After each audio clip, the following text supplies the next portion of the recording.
What's up guys? In this tutorial, I will show you how to download and properly install PostgreSQL on your Mac.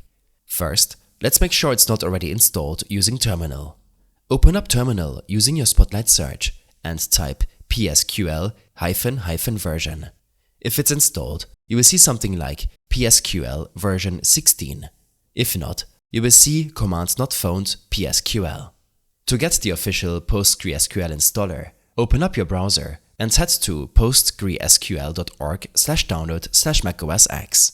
The link will be in the video description. Here, click Download the installer. Here, download the latest version available to you.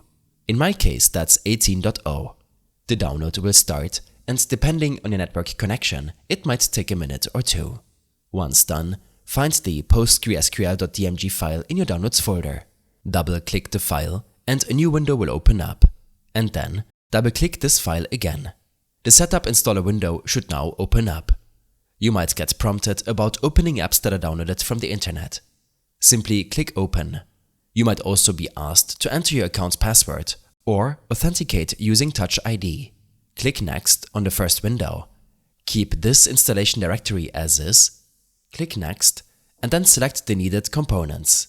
It might be best to simply keep PostgreSQL Server, pgadmin, Stack Builder and command line tools checked before clicking Next, unless you have good reason not to install one of these components. When clicking on Next, leave the data directory as default. Click Next and then enter and retype the password you choose for the database superuser Postgres. This is not the same password as the one you use to unlock your Mac. Click Next, and then you will see the default 5432 port for PostgreSQL. Leave it like this. Click Next, and then set the default locale to be used by the new database cluster.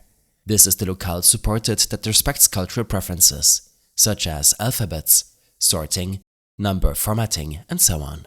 The default is ISO-C and POSIX, which should be fine for most users. Click Next, and then you can see the pre-installation summary here. Click Next, and PostgreSQL will be ready to install. It will take a couple of seconds to install before you're done with this process. You might get a settings pop-up message about added background items. I hope this helped you out. Leave a comment if you have any questions and see you in the next one.